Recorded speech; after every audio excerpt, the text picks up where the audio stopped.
The modern world teaches one lesson very early. If you are not seen, you don't matter. If your work isn't noticed, it feels unfinished. If your effort isn't acknowledged, it feels wasted. If your silence goes unnoticed, it feels like weakness.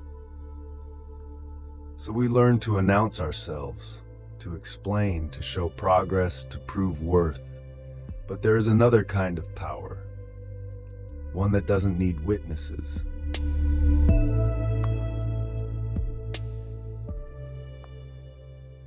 Today, almost everything is measured. Views, likes, messages, responses. Numbers follow you quietly everywhere. They tell you how visible you are, and over time they begin to tell you how valuable you are. The danger is subtle. When value is measured externally, control slowly moves outside of you.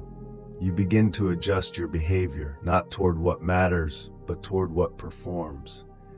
What gets attention starts guiding your decisions. What doesn't gets neglected. And without noticing, you start living for response instead of direction.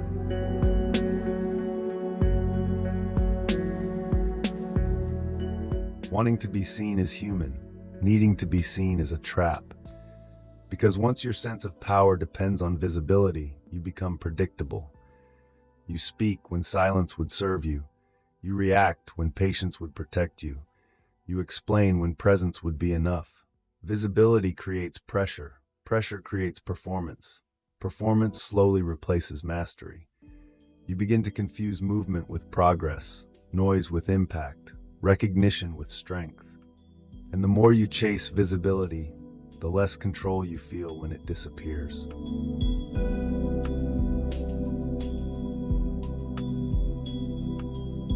There is a different way to move through the world. It is not loud, it is not impressive, and it is rarely praised.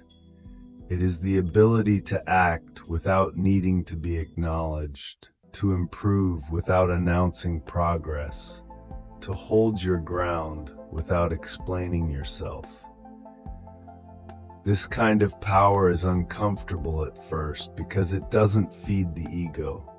It doesn't reassure you immediately, but it gives you something far more stable: freedom.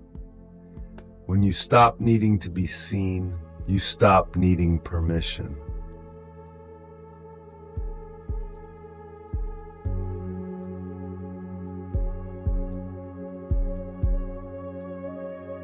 Look closely at real strength in everyday life.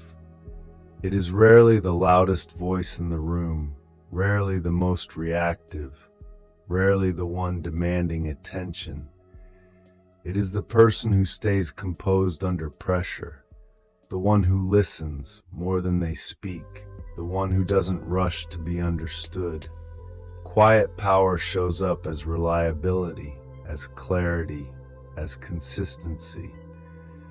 It does not announce itself. It reveals itself only when needed, and when attention shifts elsewhere, it remains intact.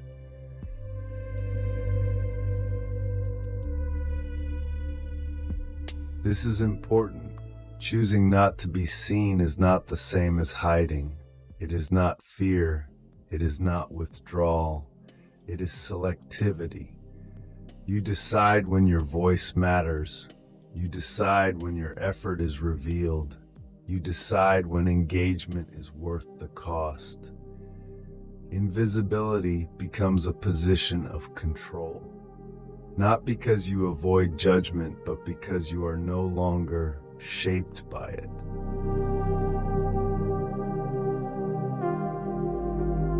You don't need to be seen to be powerful. You need to be capable when no one is watching. You need to be steady when there is no applause. You need to act with intention when recognition is absent.